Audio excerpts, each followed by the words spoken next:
Hello my students. हम लोगों ने ग्रेविटेशन एक अलग लेक्चर के रूप में पढ़ा है और थ्रस्ट एंड प्रेशर एक अलग लेक्चर के रूप में पढ़ा है। अब हम लोग जो न्यूमेरिकल प्रॉब्लम्स बताने जा रहे हैं दोनों एक साथ बताएंगे, इसलिए बताएंगे कि आपका समय कम लगे और एक बार में वो दोनों का थ्योरी आप पढ़ लिए रहेंगे, ग्रेविटेशन और थ्रस्ट एंड प्रेशर का, तो आप इन न्यूमेरिकल्स को आसानी से बना लेंगे। उसी को लेते हुए हम आगे चलते हैं और हम जो क्वेश्चन है उसको पढ़ेंगे। क्वेश्चन से ही आपको और क्वेश्चन तो लिख नहीं पाएंगे, बहुत क्वेश्चंस हैं तो क्वेश्चन नहीं लिख पाएंगे, लेकिन जो न्यूमेरिकल्स सोल्व होगा, जो डाटा लिखेंगे, उसी से आपको मालूम हो जाएगा कि क्वेश्चन क्या है और कैसे बनाना है। तो हम पहला जो क्वेश्चन है ग्रेविटेशन का वो लेकर चल रहे हैं। पहला सवाल पढ़ रहे हैं, आप सुने। Calculate the force of gravitation due to earth on a ball of 1 kg mass lying on ground. और यह दिया हुआ है कि mass of earth 6 into 10⁻24 kg, radius of earth 6.4 into 10⁻3 kilometre, और यूनिवर्सल कांस्टेंट जो है जी जो कहलाता है वो 6.7 इंटू 10⁻11 न्यूटन मीटर स्क्वायर पर केजी स्क्वायर। तो यही हम लोग कैलकुलेट करने जा रहे हैं। क्या क्या दिया हुआ है। बॉडी जो वस्तु है उसका मास है 1 kg, 1 kg है अर्थ पर मास तो सब जगह बराबर होता है, तो जो अर्थ हम लोग ग्राउंड पर जो लिए वेट उसका, इसको मान लीजिए m मान लीजिए, और अर्थ का जो है अर्थ का मास ऑफ अर्थ दिया हुआ है 6 इंटू 10⁻24 kg दिया हुआ है। रेडियस ऑफ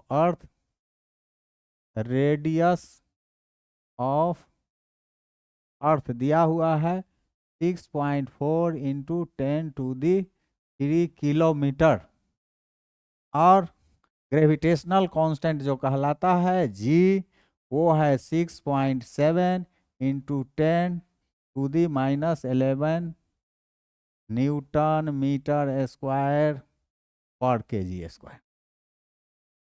अर्थ के मास को हम लोग m मान लें, रेडियस को r मान लें, और ग्रेविटेशन कांस्टेंट जी तो जी है। हम लोग फॉर्मूला क्या जानते हैं और पूछा क्या जा रहा है, फोर्स ऑफ ग्रेविटेशन। तो force of gravitation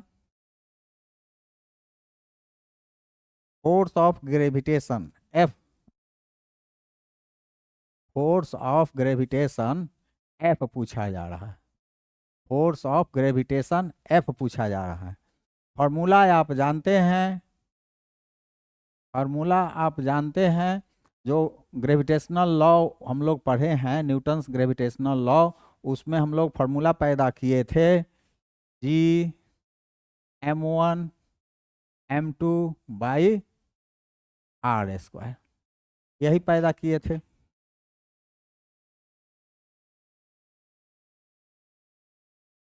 r square यही पढ़े थे। यहाँ इसको m जो लिखे हैं इसको क्यों नहीं m1 मान ले, m2, इसको m1 कह दीजिए इसको m2 कह दीजिए। जी मालूम है 6.4 इंटू 10⁻, इसको किलोमीटर में को मीटर में बदल दीजिए, 6.4 इंटू 10⁻6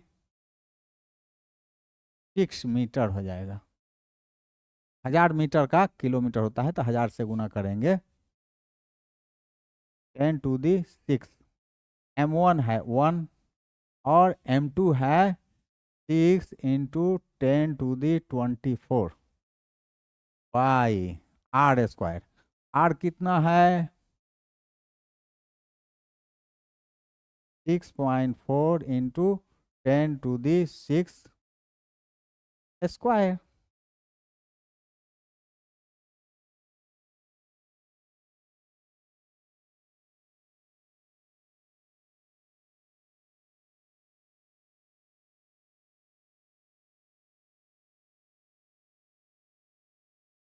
जी का वैल्यू तो 6.7 है, बोल नहीं रहे हैं आप लोग। जी × 10⁻11। अब हो गया जी हो गया, m1 हो गया, m2 हो गया, r स्क्वायर हो गया। इसको जब करेंगे, सोल्व करेंगे, तो आपका आ जाएगा 9.8 न्यूटन आ जाएगा।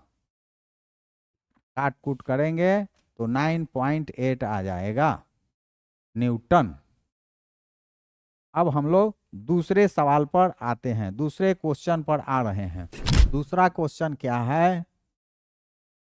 The mass of earth is 6 × 10⁻24 and kg and that of the moon is, moon का भी मास दिया हुआ है, अर्थ का भी मास दिया हुआ है, distance between earth and moon भी दिया हुआ है।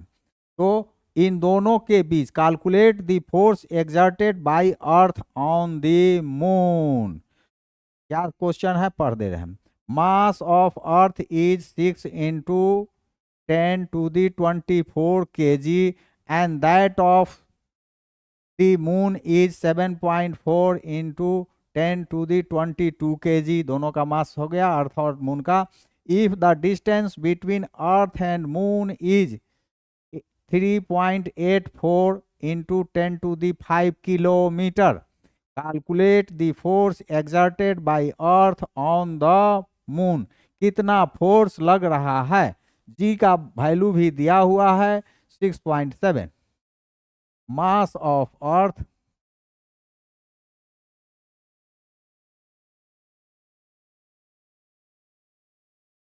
ME कहिए, दिया हुआ है 6 × 10⁻24 kg। Mass of moon MM, mass of moon कितना है 7.4 × 10⁻22 kg। Distance between them, distance between earth and moon कितना है 3.84 × 10⁵ किलोमीटर। इसी को कह दीजिए मीटर में, तो 3.84 × 10⁸ मीटर हो जाएगा। इसको आर कह दीजिए, ये आर हो गया। अब पूछा क्या जा रहा है? Force what?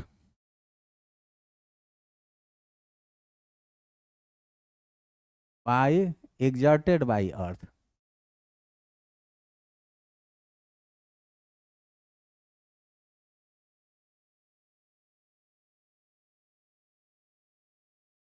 फोर्स एक्सर्टेड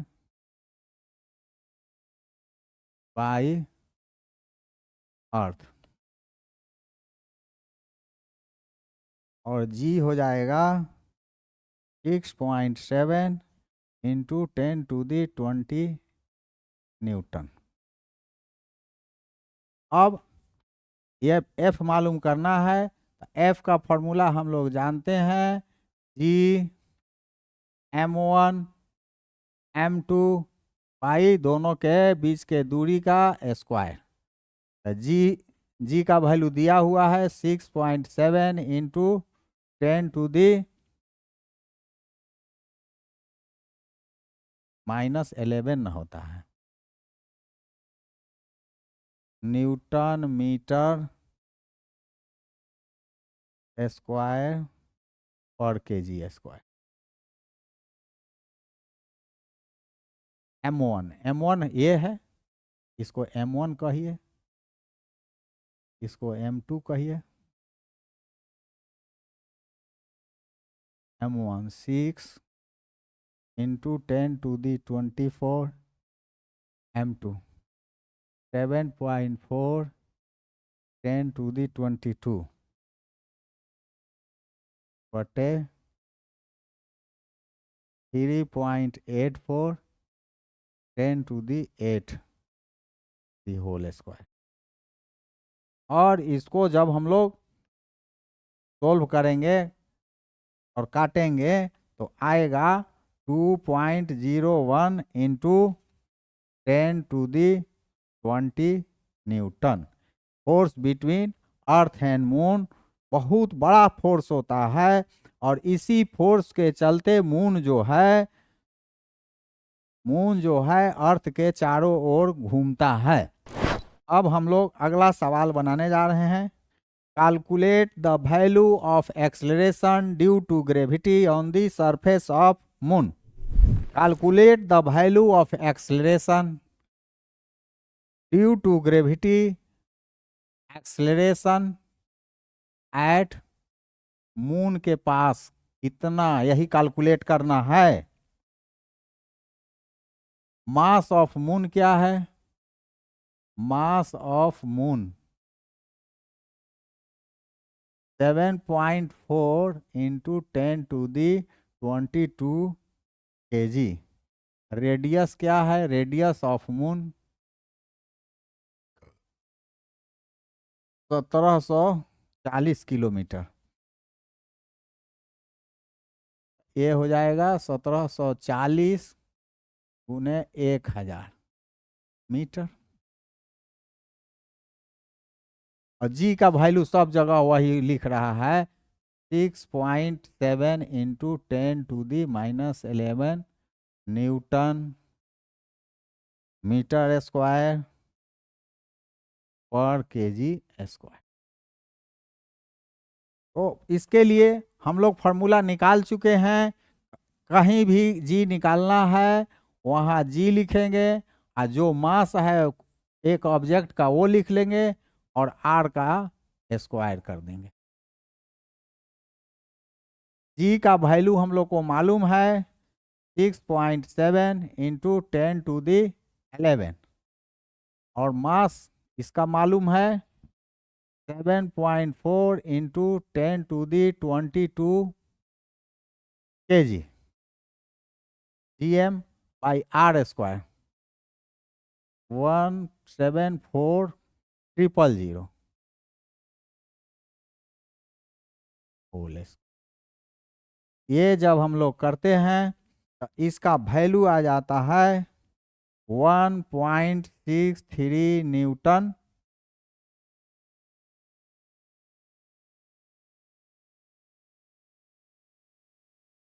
नहीं, 1.63 मीटर पर सेकेंड स्क्वायर, ये आ जाता है।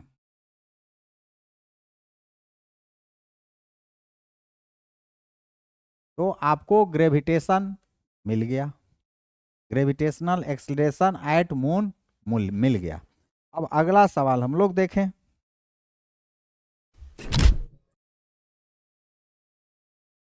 To estimate the height of a bridge over a river, a stone is dropped freely in the river from the bridge. The stone takes 2 seconds to touch the water surface in the river. Calculate the height of bridge from the water level. इसमें जी लेना है 9.8 metre पर second square. तो ये जो question है, जो हम लोग गति के जो इक्वेशन लिखे, इक्वेशन ऑफ मोशन जानते हैं, बताए हैं, v = u + at, vs = ut + ½ at², v² = u² + 2as। यहाँ s को हाइट से h से और एक्सलेरेशन को g से रिप्लेस कर देते हैं जब ऊपर से कोई वस्तु गिराते हैं। तो यहाँ गिरा रहे हैं, दिया हुआ क्या है, हाइट मालूम करना है।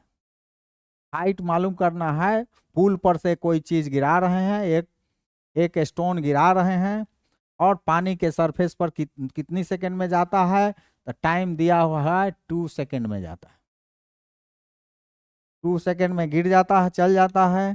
तो कहता है क्या कि हाइट तो water surface of calculate the height of bridge from the water. हाँ, जी के दिया हुआ है 9.8 मीटर पर सेकंड स्क्वायर दिया हुआ है। तो हम लोग को h है, t है, g है, गिरा रहे हैं ऊपर से कोई वस्तु, तो उसका इनिशियल वेलोसिटी 0 होगा। तो u हो गया, g हो गया, t हो गया।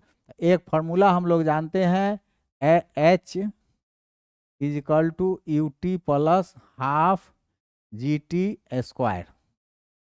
h हम लोग से पूछा जा रहा है, u 0 है, टाइम 2 से गुना किया, हाफ g दिया हुआ है 9.8 और t दिया हुआ है 2 स्क्वायर।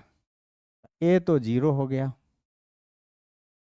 9.8 इंटू 2 बच गया 19.6 मीटर आंसर आ गया।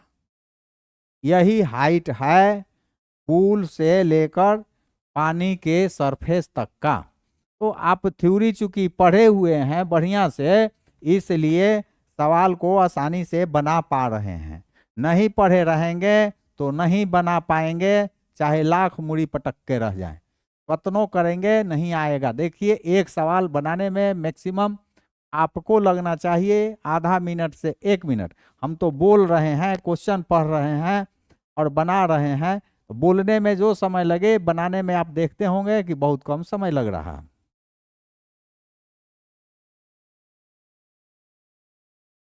When a ball is thrown vertically upward, एक बॉल को ऊपर फेंक रहे हैं, it goes through a distance of 19.6 metre.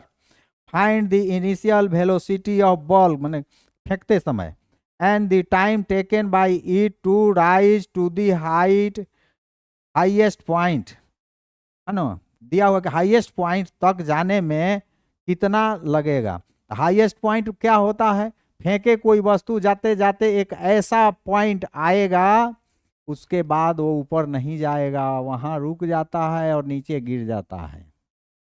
उस हाईएस्ट पॉइंट के बारे में पूछता है कि उसमें वहां पर जाने में कितना टाइम लगा। Ball is thrown vertically upward, upward फेंक रहे हैं ऊपर की ओर। It goes through a distance, कितना दूरी चला, 19.6 मीटर चल गया।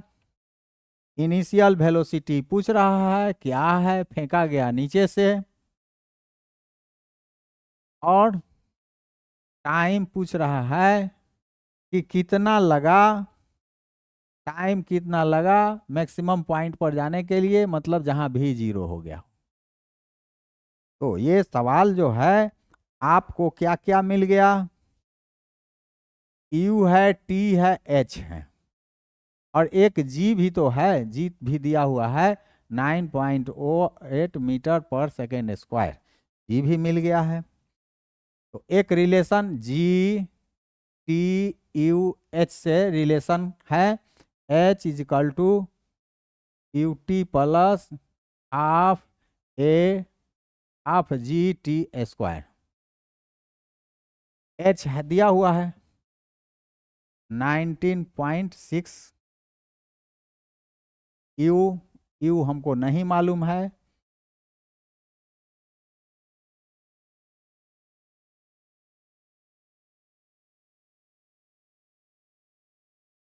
V मालूम है, U मालूम है, H मालूम है। V 0 है, U नहीं मालूम है। नहीं तो इसको ऐसे निकालिए,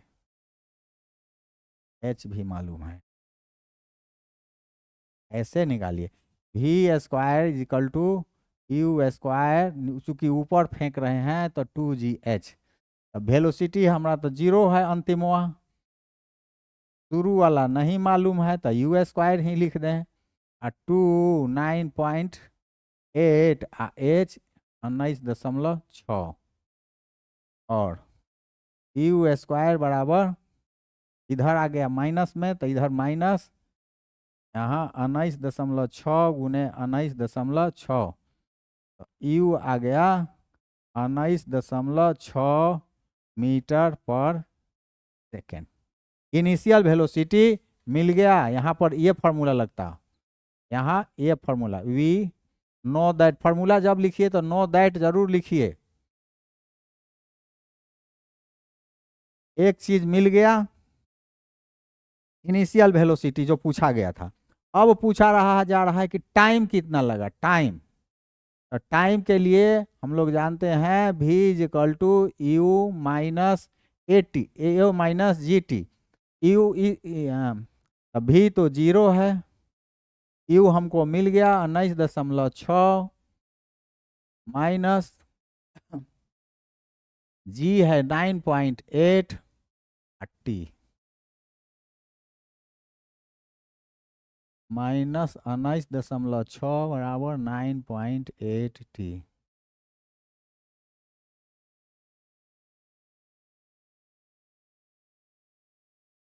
अनाइस 9.8 2 आ गया, 2 सेकेंड। टाइम भी मिल गया, टाइम भी मिल गया और इनिशियल वेलोसिटी भी मिल गया। आंसर हमारा मिल गया। अब पांचवें सवाल के बाद में छठे सवाल पर आते हैं। छठा सवाल, छठा सवाल है, छठा क्वेश्चन है कि a cricket ball is dropped from a height of 20 metre, 20 metre ऊंचाई से कोई वस्तु गिराई जा रही है। Calculate the speed of ball when it hits the ground, धरती पर जब गिरता है तो क्या उसका स्पीड होगा।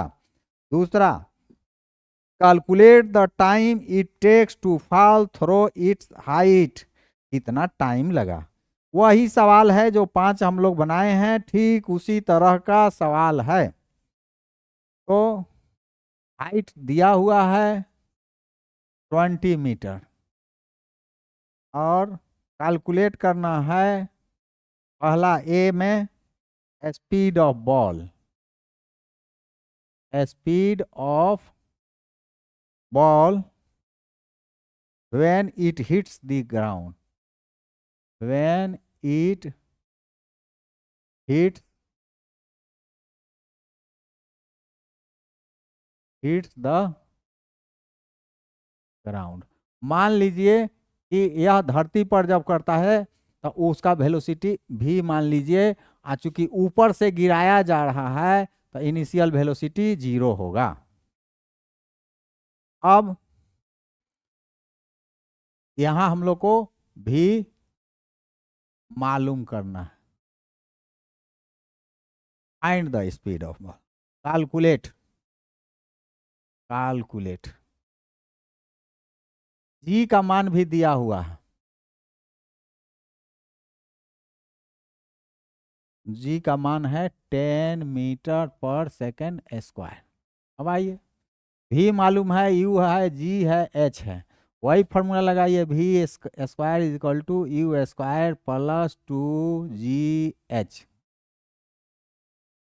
भी मालूम है, मालूम करना है तो भी को भी रहने देते हैं।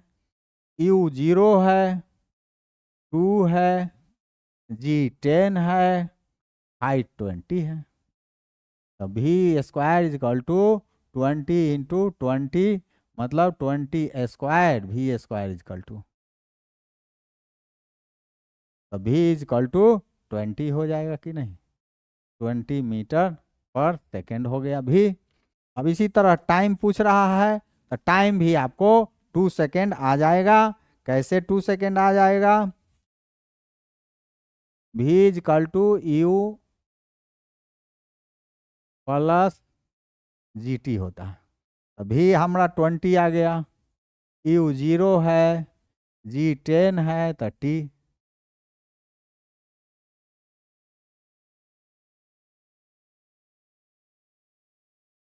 20/10 2 सेकेंड।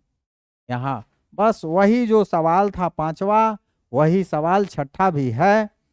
ये जो है उस वहाँ पर 9.8 लिया गया था जी के वैल्यू, यहाँ पर 10 लिया गया है, बस कोई अंतर नहीं है।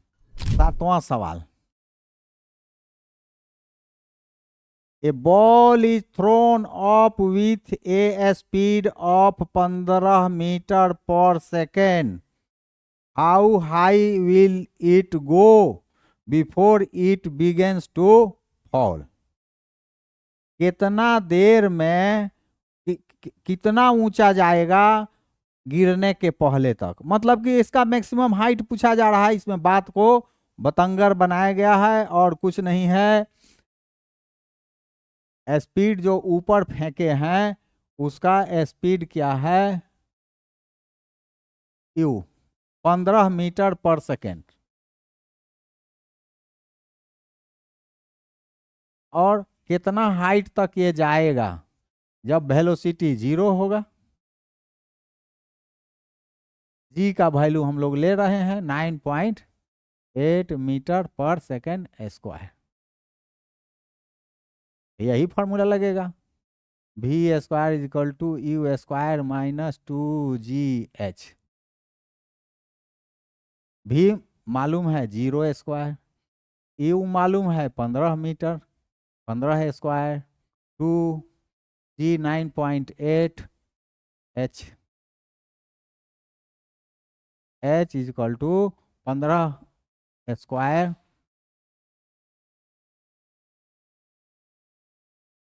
2 इंटू 9.8 225 बाई 19.6 H आ जाएगा 11.4 मीटर। 225 में भाग लगाइए ना, 19.6 से 11.4 आएगा ही। इस तरह से हम लोग का सातवां सवाल हुआ। अब आठवें सवाल पर आते हैं। अब हम लोग आठवें सवाल पर आते हैं। वो क्या है, इसमें देखिए यह क्वेश्चन बहुत बहुत इम्पोर्टेंट है और ये मेडिकल इंजीनियरिंग में हमेशा आया करता है। ऐसा प्रश्न पूछा जाता है, बच्चे परेशान हो जाते हैं और रहता है बहुत थोड़े समय के लिए, मैंने आधा मिनट में बन जाने वाला रहता है, लेकिन बच्चे परेशान होते हैं। इसको गंभीरता से देखना है, समझना है, बनाना है। A stone is allowed to fall, एक fall from the top of a tower 100 metre high. एक टावर है, एक खंबा है 100 मीटर ऊंचा, and at the same time another stone is projected vertically. ऊपर से गिराते हैं, उसी समय एक चीज नीचे से ऊपर फेंकते हैं, अपवार्ड, ऊपर to upward the two same upward from the ground with a velocity of 25 metre पर सेकेंड। 25 मीटर पर सेकेंड के वेलोसिटी से ऊपर फेंका जा रहा है। Calculate when and where the two stones meet after, कहाँ और कितने समय के बाद वे एक दूसरे से मिलेंगे। फिगर बनाते हैं। मान लीजिए कि ये टावर है, इसका हाइट कितना है 100 मीटर दिया हुआ है। ऊपर से कोई ऑब्जेक्ट गिरा देते हैं, ऊपर से जो गिराए और नीचे से जो फेंके, यहाँ पर मिलते हैं दोनों ऑब्जेक्ट। नीचे से चले मान लीजिए x दूरी, तो ऊपर से चले रहेंगे, यहाँ से यहाँ x हुआ और टॉप से लेके और जहाँ मिलान हुआ दोनों का वो दूरी 100 माइनस x हो। स्पष्ट हो गया। अब यहाँ का जो भेजे हैं ऊपर, ऊपर जो फेंके हैं उसका इनिशियल वेलोसिटी है 25 मीटर पर सेकेंड, और जो गिराए हैं उसका इनिशियल वेलोसिटी 0 है। तो ये लोग मिल रहे हैं यहाँ पर। तो पहला जो खंड है गिराने वाला हम लोग विचार करते हैं। तो फर्स्ट स्टेप ऊपर से गिर रहा है। ऊपर से जब गिर रहा है तो उसका initial velocity 0। First step from top, top के लिए लीजिए, इनिशियल वेलोसिटी उसका 0 हो गया। और डिस्टेंस h कितना हो गया, 100 माइनस x हो गया।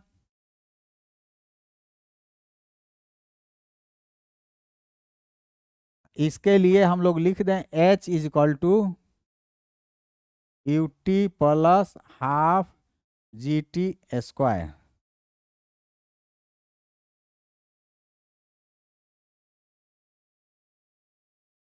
h है हम लोगों का 100 माइनस x बराबर यू टी, तो 0 है। हाफ जी के जगह पर हम लोग 10 ले लें आसानी के लिए, तो अच्छा रहेगा, 10 ही ले लेते हैं। और टाइम को टी स्क्वायर लिख देते हैं। 100 minus x is equal to 5t square, एक ये हो गया। 9.8 ही ले सकते हैं हम लोग चाहें तो, 9.8 ही लीजिए।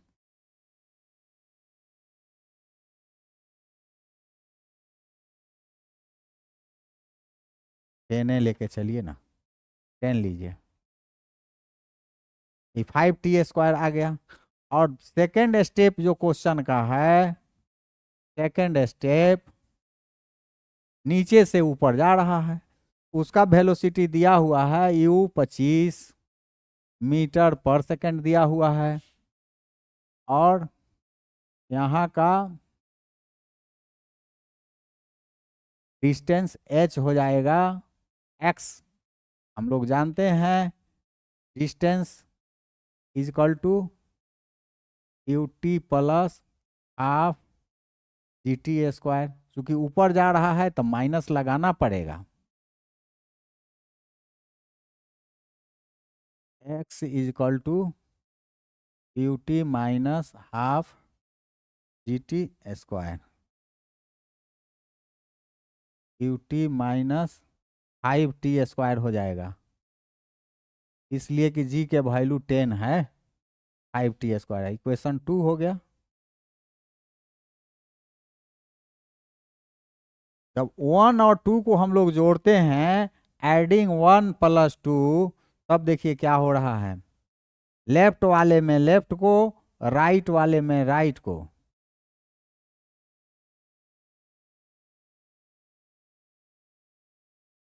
जोड़ दिया, ये तो x से x कट गया, इधर बच गया 100, लेफ्ट में 100 बच गया। अब 5t स्क्वायर से 5t स्क्वायर कट गया, तो बच गया u t। u तो लेकिन हम लोग को मालूम था, चूंकि 25 था, यहाँ 25 था, तो 25t लिख देंगे, 25t। तो t बराबर 100/25, मतलब 4 सेकेंड। टाइम तो मालूम हो गया कि 25 सेकेंड, 4 सेकेंड के बाद वो एक दूसरे से मिलेंगे। अब पूछता है कि दूरी, दूरी पूछ रहा है, तो किसी फॉर्मूला में टी का वैल्यू रख दें, यही में आसान है। ये तो मिल गया एक टाइम, और दूसरा जो है putting value of T in equation 1।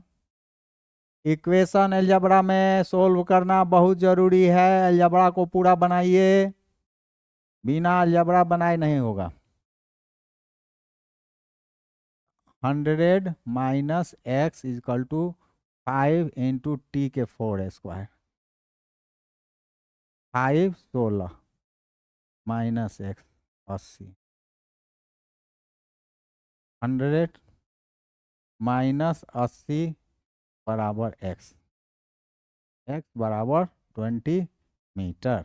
दूरी भी मिल गया, नीचे से 20 मीटर ऊपर गए रहेंगे तब होगा तब, और 4 सेकंड के बाद दोनों एक दूसरे से मीट करेंगे।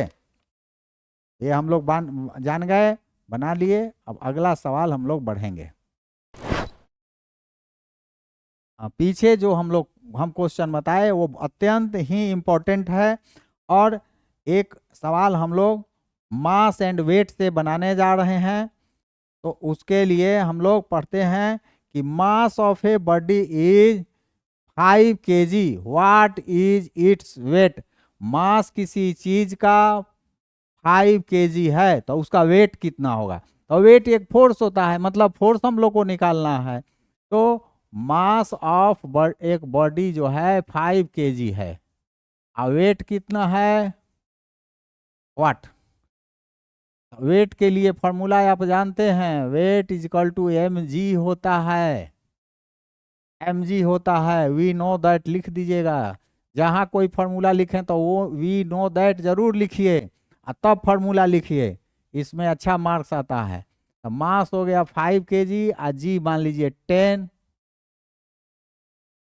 जी का वैल्यू ले लीजिए 10 मीटर पर सेकेंड स्क्वायर मान लीजिए। तो यहाँ 50 न्यूटन आ गया, 50 न्यूटन वेट आ गया। इसी सवाल को उलट के लिखा हुआ है कि what is mass of the object. Mass पूछा जा रहा है, और ये दिया हुआ है कि if the weight of object is 50 newton, तो what is mass of object. तब उस स्थिति में 10वां सवाल हो जाता है कि वेट दिया हुआ है 50 न्यूटन, अब मास पूछा जा रहा है व्हाट। तो आप जानते हैं वेट बराबर मास इंटू एक्सेलरेशन। वेट तो आपको 50 दिया हुआ है, मास नहीं दिया हुआ है तो m छोड़ दीजिए, ये 10 है। तो m is equal to 50/10, m बराबर 5 kg। वही सवाल है, सिर्फ उलट दिया गया है 10 में। यहाँ पर मास दिया हुआ है, वेट आया, यहाँ पर वेट दिया हुआ है, मास मास लाना है। यही हो गया 10th सवाल भी हो गया। 10th के बाद हम 11th को पढ़ रहे हैं। A man weight 600 newton on earth. Earth पर किसी आदमी का वजन 600 न्यूटन है। व्हाट इज हिज मास, उसका मास कितना है। वही सवाल है, इसमें कोनो अंतर नहीं है। मैन का वेट जो है, वेट ऑफ ए मैन, एक आदमी का वजन, वेट जो है 600 न्यूटन है, तो उसका मास कितना है। मास अर्थ पर, ये अर्थ पर, weight of a man on earth, और उसका मास कितना होगा। जी हम लोग को मालूम है 10 मीटर पर सेकेंड स्क्वायर। क्या जानते हैं, we know that weight is equal to mass into acceleration. Weight तो दे दिया हुआ है 600 न्यूटन, मास पूछा जा रहा है, एक्सेलरेशन 10 है, m is equal to 60 kg। उस आदमी का मास जो है, मात्रा जो है 60 kg का वह आदमी है। इसमें और सवाल है कि इस चीज को लेकर आप चले गए मून पर, तब वहां वजन क्या है, और वहां पर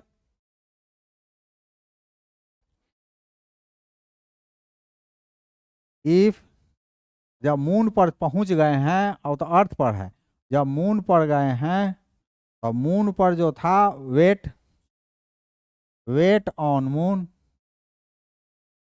वेट ऑन मून 100 न्यूटन दिया हुआ है। तो मास वहां पर क्या होगा,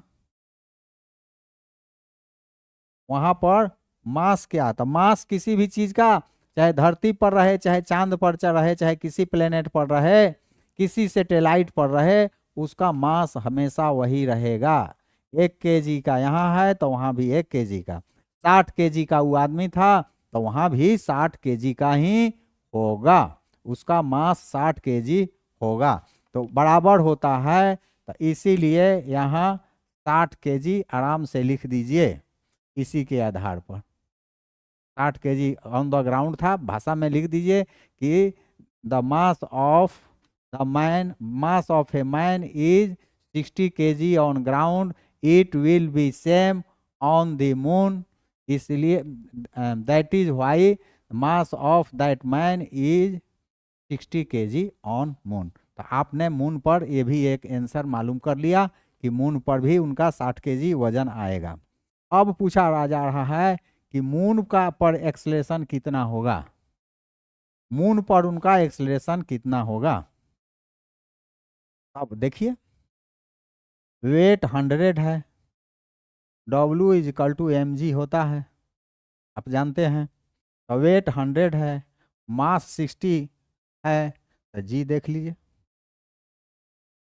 G = 100/60,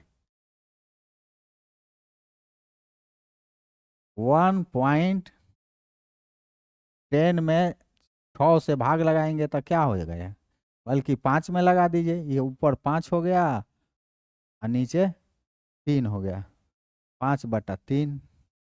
5 में 3 से भाग लगाएंगे, 3 × 1 = 3, 2.66, 1.66 metre per second square acceleration on moon, ये आ गया। यह सवाल जो है बहुत अच्छा है, इसको भी आपको बढ़िया से जान लेना है। 11 नंबर सवाल के बाद हम लोग 12 नंबर सवाल पर आते हैं, 12 नंबर क्वेश्चन पर आते हैं।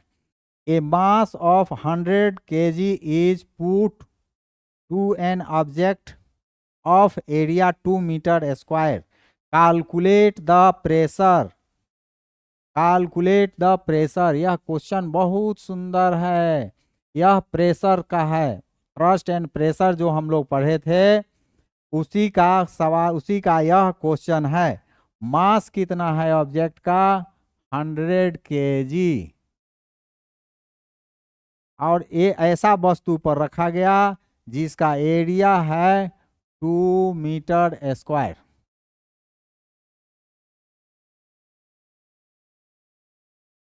अब प्रेशर P कितना है, अब प्रेशर कितना है, छोटा p लिखा था, प्रेशर कितना है। तो प्रेशर के लिए आप फॉर्मूला जानते हैं, फोर्स बाय एरिया, एरिया कितना एरिया में फोर्स लगा उसका एरिया नीचे लिखते हैं। तो ये तो आपको फोर्स मालूम नहीं है, फोर्स मालूम कर लीजिए। फोर्स क्या है, तो जो वस्तु है उसका मास में मान लीजिए कि मास में जी से गुना कर देंगे, तो मास हो गया 100 दिया हुआ है, और जी कर देंगे 10, तो 1000 न्यूटन हो गया फोर्स, 1000 न्यूटन का फोर्स हो गया।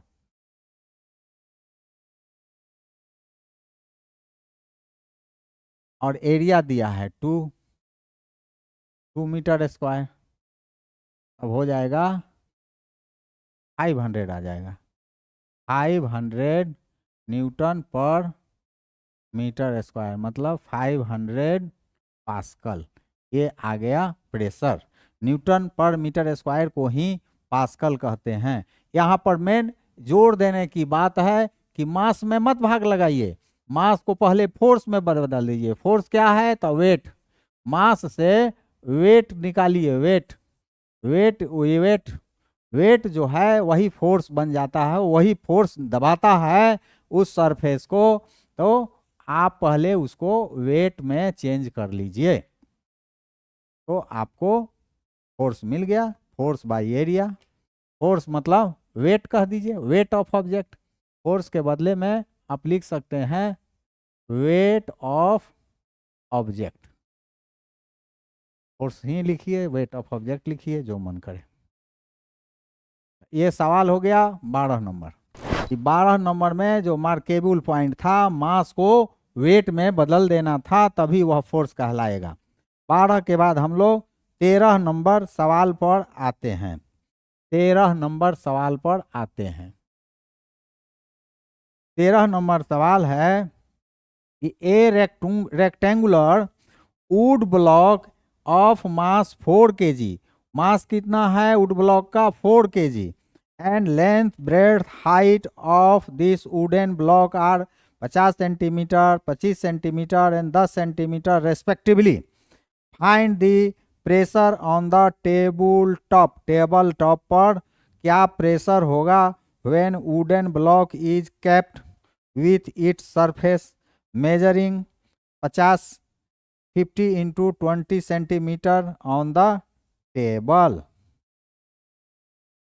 तो हम लोग दूसरा है कि when wooden block is kept with its surface measuring 25 into 10 centimetre on the table.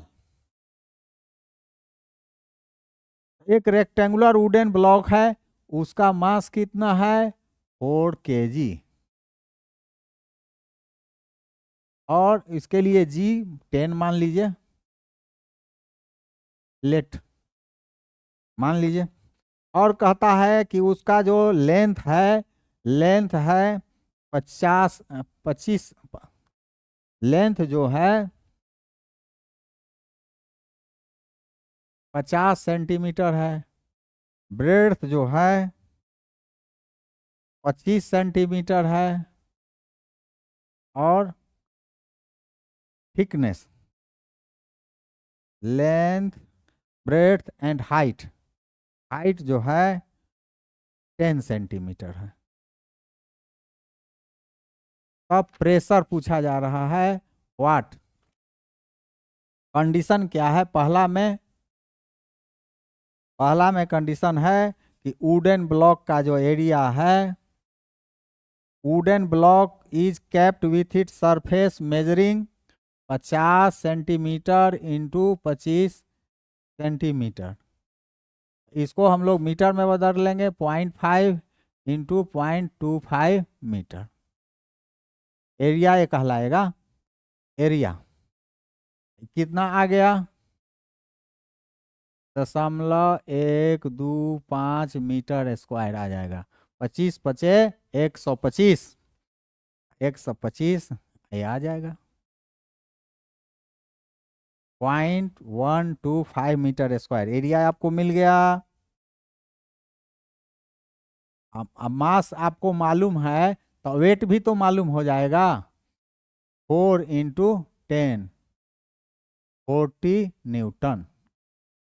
अब प्रेशर इस स्थिति में क्या हो जाएगा, फोर्स बाई एरिया तो जानबे करते हैं, प्रेशर इज इक्वल टू, अब फोर्स कितना है 40 न्यूटन, एरिया कितना है 0.125,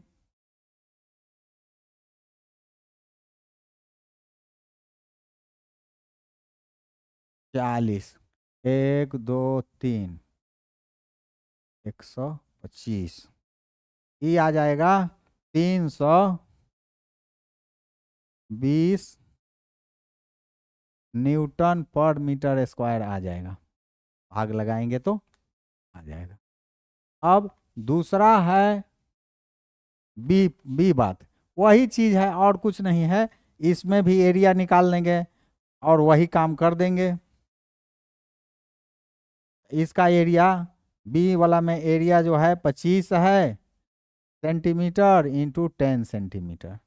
25 के जगह 2.5 मीटर और 10 के जगह 0.1 मीटर, 0.025 मीटर स्क्वायर हो गया। और फोर्स तो वही है, फोर्स तो वही है 40 से है। अब प्रेशर इस स्थिति में 40 बाई 0.025 ये आ जाएगा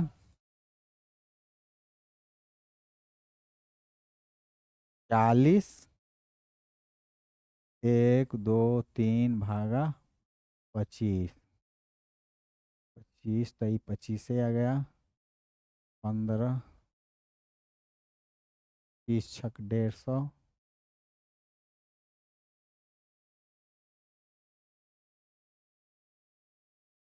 1600 आ जाएगा। 1600 न्यूटन पर मीटर स्क्वायर, मतलब 1600 पास्कल, यही तो आ जाएगा। ये 12 नंबर हो गया, यह 13 नंबर हुआ। और इसके बाद हम लोग 14वें नंबर के सवाल पर आ रहे हैं। हम लोग थ्रस्ट एंड प्रेशर पोर्शन में काम कर रहे हैं। 2 सवाल उधर बनाए, अब तीसरा सवाल इसमें भी फिर बनाने जा रहे हैं, थ्रस्ट एंड प्रेशर का ही है। Aluminium object is immersed in water, it displaces 5 kg of water. Water कितना डिस्प्लेस किया? 5 किलो पानी को डिस्प्लेस किया, एक आयरन का कोई ऑब्जेक्ट है। How much is बायोंट force acting on the aluminium object in newton. बात सीधी सी है, इनका वेट ऑफ वाटर कितना है? मास ऑफ वाटर 5 kg हो गया, वेट ऑफ वाटर तब कितना हो जाएगा? 5 × 10 mg, mg कहिए, mg 5 और g हो गया 10, 50 न्यूटन हो गया। यही ना वेट जो है, यही ना फोर्स ऊपर ढकेलता है, तो अप थ्रस्ट फोर्स। अब पूछ रहा है बायोंट फोर्स क्या है? बायोंट फोर्स क्या है? Buoyant force is equal to what? यही ना फोर्स बायोंट फोर्स है, इसलिए बायोंट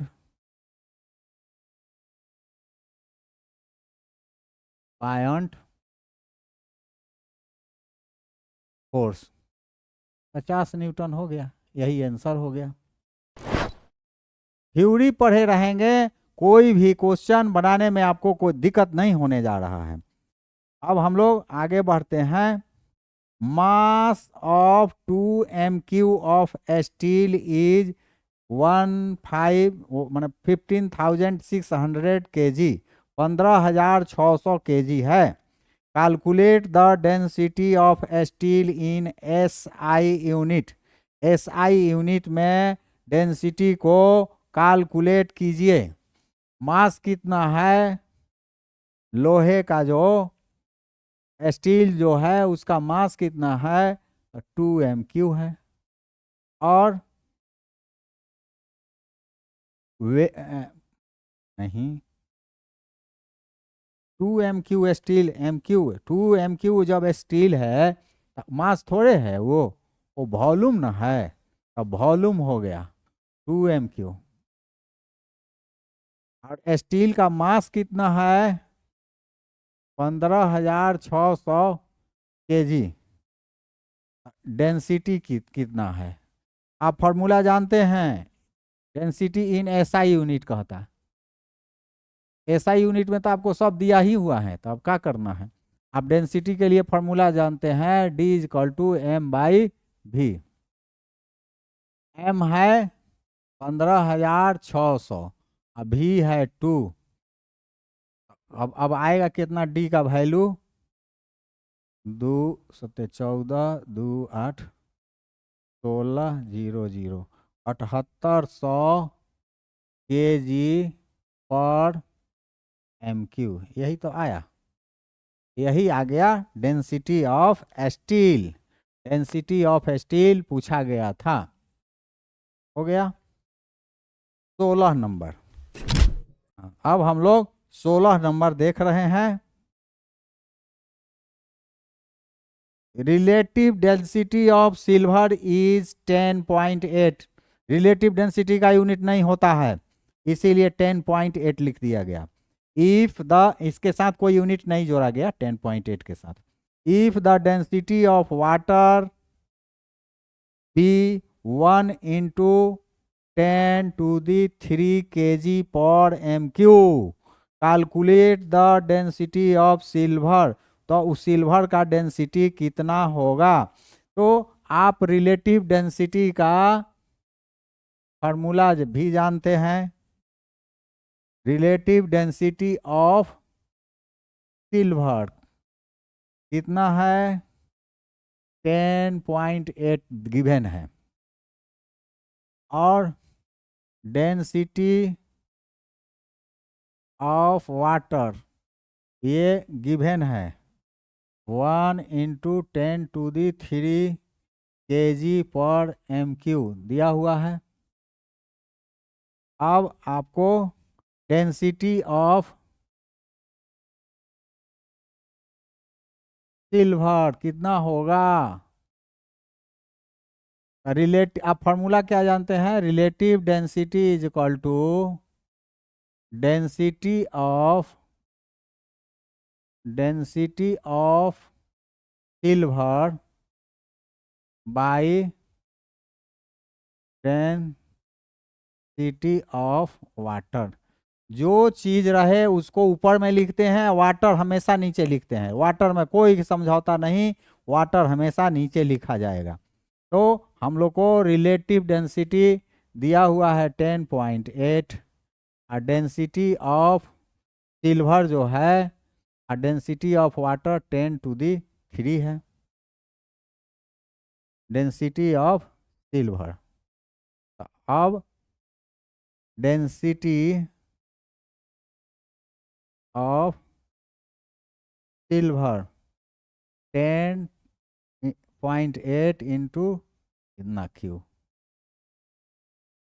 कितना आ जाएगा 10,800 kg/m³।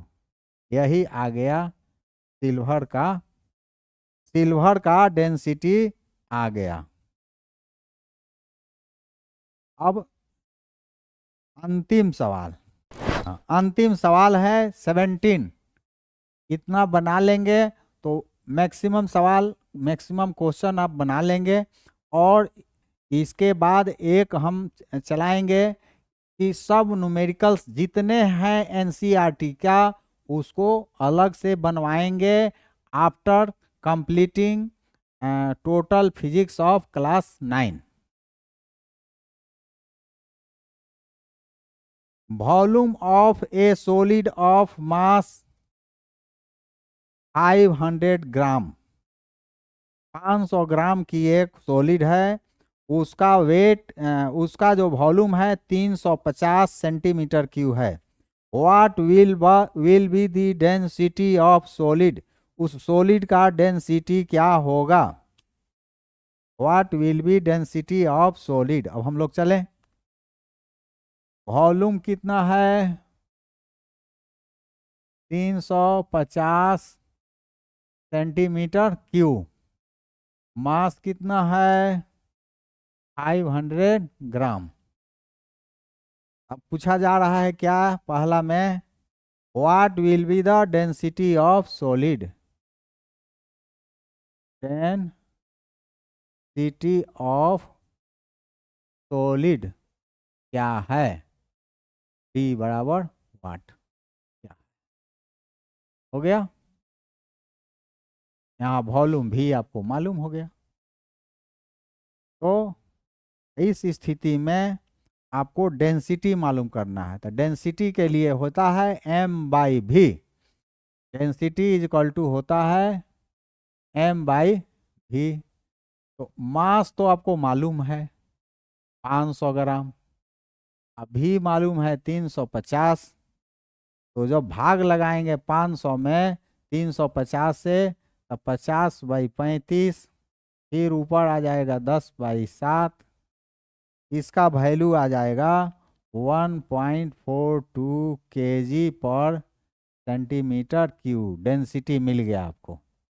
अब दूसरा उसमें पोर्शन है, what will be the mass of water displaced by the solid. उस सॉलिड ने जो वाटर को डिस्प्लेस किया उसका वेट कितना है, मास कितना है। तो आप इतना जानते हैं कि वॉल्यूम जितना रहता है उतने ही लिक्विड को कोई चीज़ डिस्प्लेस करता है, पूरा डूबा हुआ है। तो वो इसका वॉल्यूम 350 सेंटीमीटर क्यूब है। तो वॉल्यूम जितना पानी का जो डेंसिटी होता है 1 होता है सीजीएस यूनिट में, तो 350 ग्राम हो जाएगा। मास ऑफ वाटर 350 ग्राम आएगा। काहे आएगा? तो D is equal to m/v। Volume हमको आपको मालूम है 350, ये 1 मालूम है, m है, m 350 नहीं हो जाएगा।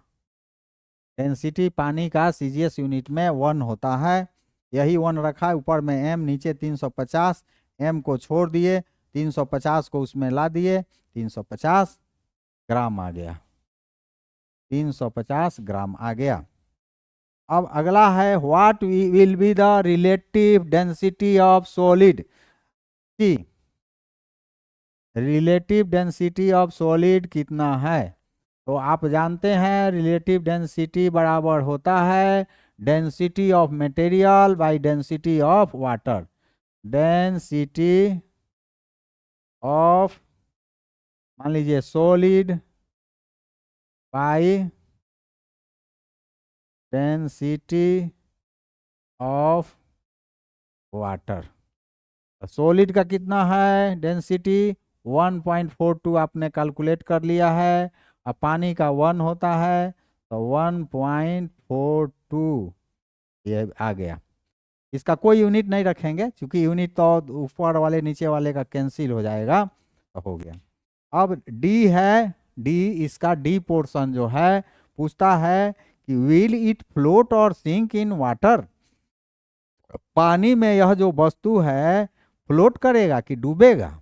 तो आप डेंसिटी वाला में पढ़े थे कि डेंसिटी के हिसाब से कैसे कोई वस्तु फ्लोट करता है, कैसे कोई डूबता है। तो जब डेंसिटी उसका ज़्यादा है, वस्तु का सॉलिड का डेंसिटी जो है ज़्यादा है, सॉलिड का डेंसिटी ऑफ सॉलिड जो है, डेंसिटी ऑफ सॉलिड जो है 1.42 ग्राम पर cm3। यहाँ तो जब हम केजी में बदले नहीं हैं तो केजी क्यों लिखेंगे, ग्राम ना लिखेंगे, ग्राम सेंटीमीटर पर क्यूब। और डेंसिटी ऑफ वाटर कितना है? तो 1 ग्राम पर सेंटीमीटर क्यूब।